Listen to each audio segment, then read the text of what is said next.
إذاعة القرآن الكريم من القاهرة.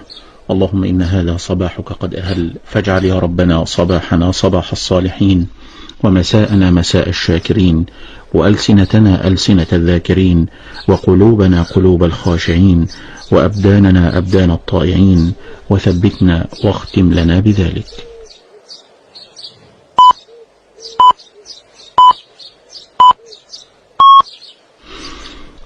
تمام 7 في إذاعة القرآن الكريم من القاهرة.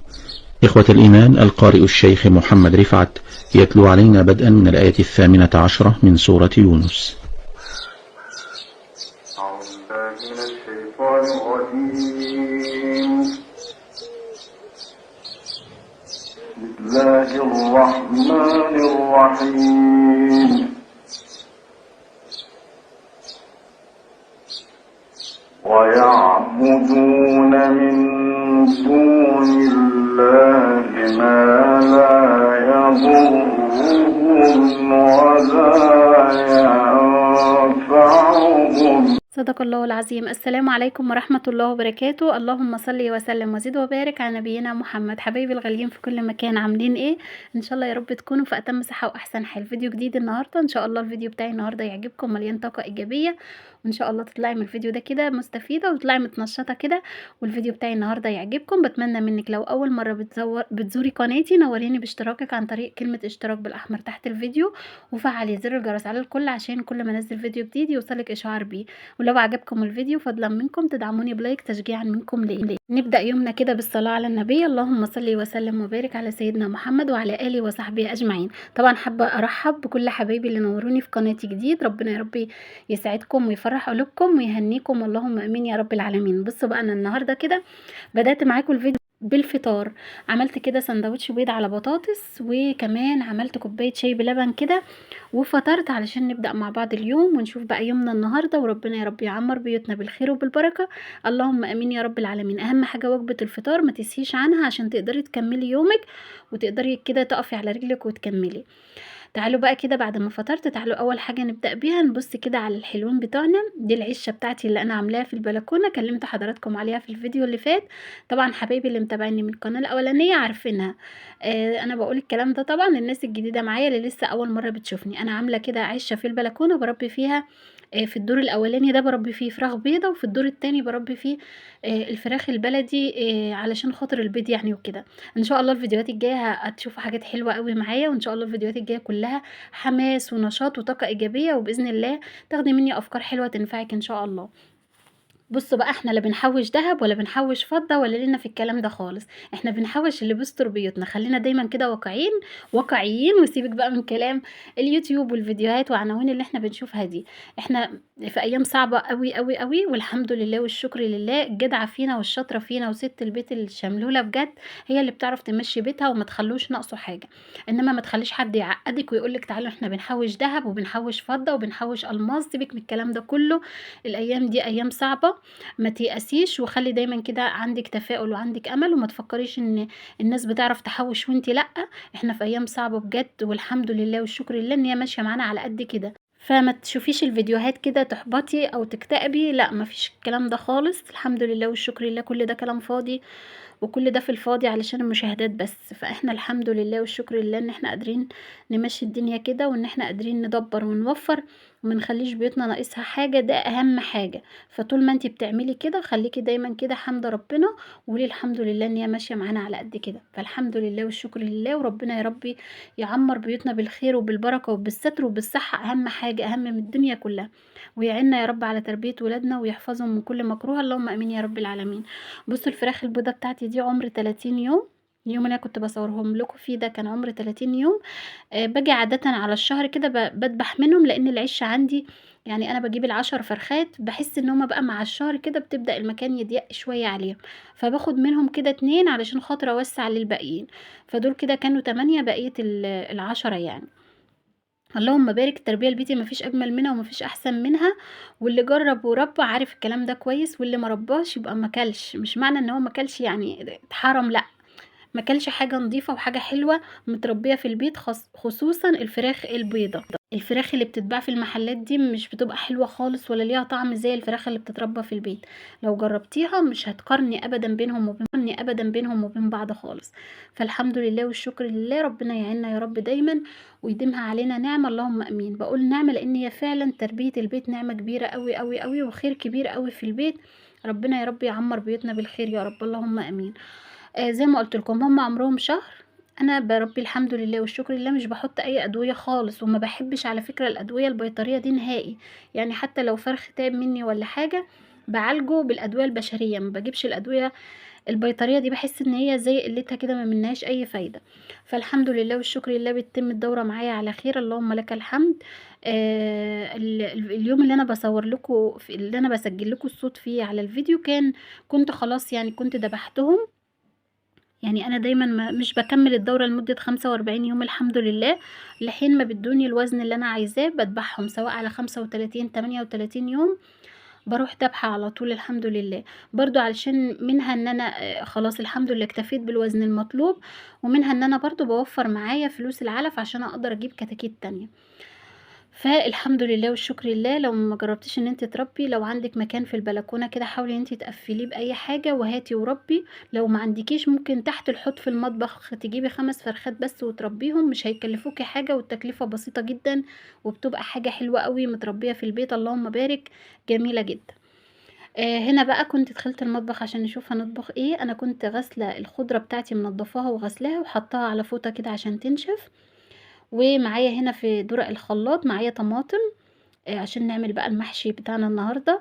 وجبت بقى بصلايه كبيره حلوه كده محترمه، وجبت كمان قرنين فلفل، وكمان فصين 3 توم كده. هضرب ده كله في الخلاط. الطريقه دي حلوه قوي قوي قوي قوي خصوصا في الحر. يعني طريقه المحشي دي في الحر بتكون حلوه قوي، احسن ما تقللوا البصله يبقى تحس ان هو بيبقى تقيل قوي على المعده في الحر بالذات. فطول الصيف بقى بحب اعمل المحشي كده نيف نيف، بيبقى جميل وصحي، وكمان بيبقى طعمه حلو جدا.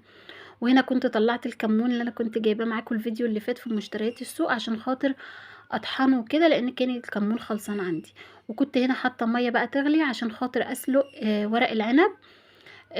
ونبتدي بقى اليوم كده ونشوف هنعمل ايه مع بعض. صليتوا بينا على النبي، اللهم صل وسلم وبارك على سيدنا محمد وعلى اله وصحبه اجمعين. خدت بقى البصل والطماطم كله بقى في الخلاط زي ما شفتوا معايا كده، وهبدأ ان انا اضربه كويس قوي قوي قوي لعند ما ينعم كله معايا. ما شاء الله بتبقى، يعني عايزه اقولك بتبقى ريحه التسبيكه تحفه تحفه تحفه، بتبقى حلوه جدا اللهم بارك، بتبقى قمر بجد. جربوه بالطريقه دي هتعجبكم قوي. ولو ما جبتيش ورق العنب، لو ما شفتيش طريقه تفريزي في ورق العنب، رجعي الفيديو اللي فات وشوفيه ان شاء الله طريقته تعجبك. طريقه سهله جميله. وكمان يعني ورق العنب السنه دي نازل حلو قوي اللهم بارك، كل اللي في السوق ما شاء الله جميل يعني، حلو قوي. هاتوا وفرزوا، وكمان سعره حلو يعني 40 جنيه. وفي ناس والله سامعه ان هي يعني في ناس بتقول ب30 وب35. هو عندنا هنا ب40 جنيه. فهو ده وقته، احسن وقت تفرزي فيه ورق عنب دلوقتي. يلا بقى ابتدوا كده هاتوا وفرزهم، عشان ان شاء الله باذن الله لو احيانا رب العالمين على رمضان باذن الله مش هيكون موجود لسه في السوق، فيكون موجود عندك في البيت.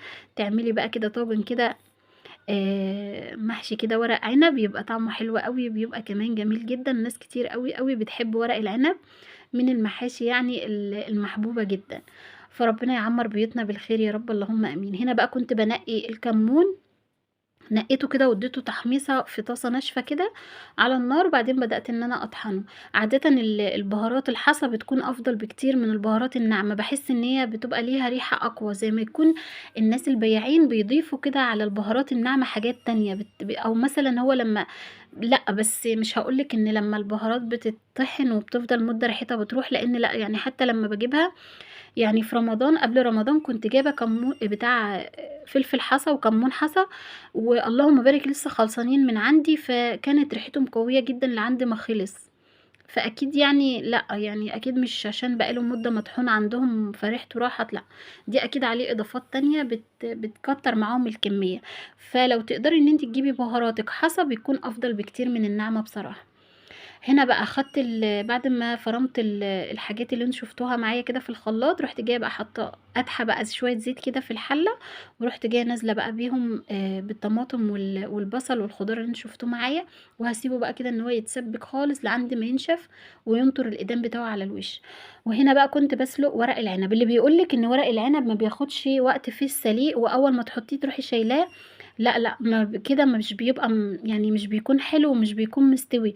ورق العنب لازم ياخد دقيقتين كده في قلب الميه، وتفضلي تغطسي فيه زي ما انا بعمل كده، تضغطي عليه كده في قلب الميه لحد ما يستوي معاكي، تمسكي انتي الورقه وتشوفيها استوت معاكي، عشان خاطر ما يبقاش مجلد كده، او ما يبقاش مش يعني تحسيه عامل زي الورق كده لما بتيجي تطبخيه. لا، لازم تديله كده غلوتين حلوين في قلب الميه لحد ما يستوي معاكي، برضو ما تسيبوش ان هو يهري قوي عشان ما يتهريش منك. فمش اول ما يغير لونه تروحي جايه مطلعاه، لا، سيبيه كده ياخد غلوه كده في قلب الميه علشان خاطر يبقى مستوي معاكي، ولما تيجي كده تقطمي منه تحسيه ان هو زبده. هنا كنت سلقت الورق العنب، وكنت حطيت ميه تغلي عشان اسلق الفراخ. انا كنت عامله يعني ايه، الفراخ على قدنا، كنت مطلعه كيس صغير كده على قدنا انا وولادي بس اللي كنا يعني موجودين، فقلت ايه، يعني هعمل على قدنا بس فحطيت بقى الفراخ كده، اول ما الميه غليت حطيتها تاخد غلوه، عشان ايه، لو طلعت ريمه اشيلها، اللهم بارك ما طلعتش اي حاجه. ودي ميزه بقى التربيه البيتي دي بقى، لو انت شارياها من بره وحطيتيها تاخد الغلوه دي، هتبص تلاقيها طلعت كميه ريم كده على الوش مش طبيعيه. فالحمد لله يعني، ده عشان طبعا التربيه البيتي نظيفه، وانت عارفه انت بتاكليهم ايه، مفيش اي ادويه ولا اي حاجه من دي. فاللهم بارك والله، يعني الشوربه جميله جدا جدا، ما طلعتش اي حاجه خالص. اول ما اديتها غلوه بقى ولقيتها ان هي ما طلعتش ريمه، بدات بقى ان انا اضيف لها ايه، كان عندي شويه، كنت سايبه معلقه طماطم كده في درق الخلاط، حطيتها وحطيت بصلايه كمان، وحطيت بقى شويه بهارات فراخ وشويه فلفل اسمر وورق لوري. وببص لقيت الحبهان خلصان عندي، قلت يلا مش مشكله، نسيت خالص ان انا اجيب يوم السوق. فحطيت بقى كل الحاجات الحلوه الجميله دي، ورحت جايه بقى مهديه عليها النار، وسبتها بقى ان هي ايه، تاخد وتدي كده مع نفسها، على بال ما اخلص وكده تكون استوت، عشان اخد من الشوربه اسقي بيها المحشي. اللهم صل على النبي. هنا بقى كنت ايه، بدأت ان انا اقطع الخضره. بصوا بقى، من الحاجات اللي ما بحبهاش ابدا ابدا في شغل المطبخ هي تقطيع الخضره، معرفش ليه، يعني بحس ان هي تقيله قوي كده على قلبي، مش بحب تخريطها خالص. فالحمد لله والشكر لله، يعني مين اللي هيخرطها لنا، احنا برضو اللي هنخرطها، فمفيش مفر. فالمهم خرطت بقى شويه كده، طبعا الخضره اللي عندي كانت كميتها كبيره، انا كنت جايباها عشان ان شاء الله باذن الله الفيديو اللي جاي هعمل معاكم الطعميه، وهعمل معاكم شويه تجهيزات حلوه جدا جدا، موفره جدا جدا، يعني هتنفعك قوي لو جربتيها، يعني خير كبير قوي في البيت. المهم خرطت بقى الخضرة على قد المحشي ومسكت بقى البتنجان قورته وغسلته كده وحطيته يتصفى. وهنا كنت غسلت برضو الرز وقلبته مع الخضرة كده والصلصة، وكنت غسلت ورق العنب اكتر من مرة لحد ما بقت المية بتاعته رايقة وجميلة. وهنا كنت حشيت، شايفين ما شاء الله، انا رصيت البتنجان تحت خالص، وبعدين حطيت ورق العنب فوقه كده زي ما انتوا شايفين. بيبقى حلو برضو، ما بيغيرش طعمه ولا اي حاجة، بالعكس يمكن البتنجان بيشرب كده من مزازة ورق العنب وبيخلي طعمه حلو قوي. بحب البتنجان والكوسة مع ورق العنب بيبقى حلو. قطعت ليمونه كده شرايح زي ما انتوا شايفينها، وحطيت كده معلقه من دبس الرمان، وحطيت له بقى الشوربه كده على اول السطر الاولاني، وهسيبه بقى ياخد ويدي مع نفسه كده، ما شاء الله حلو قوي قوي قوي. هنا كان بدأ ان هو يتشرب اهو، ههدي بقى عليه النار خالص كده واسيبه ان هو ايه، يتردد مع نفسه، يعني ما تسيبيش المحشي لعند ما يشرب المية بتاعته خالص وبعد كده تهدي عليه. هدي عليه كده اول ما يبدأ ان هو يتشرب، هدي عليه عشان يطلع معاكي مفلفل وحلو، ويبقى كمان الحلة بتاعتك ما تتحرقش من تحت. اللهم بارك بقى. هنا بعد ما استوى، شايفين بقى، عايزه اقول لكم شويه محشي زي العسل، ما شاء الله حلوين جدا جدا، طعمهم زي السكر والله. وكمان حمرت الفراخ كده على نار هاديه عشان يبقى لونها، بصوا الفراخ عامله ازاي، يعني مش محمراها بفيجيتار ولا اي حاجه خالص، انا محمراها في الزيت بس مهديه عليها النار. ده كان الفيديو بتاعي معاكم النهارده، بتمنى يكون عجبكم. دمتم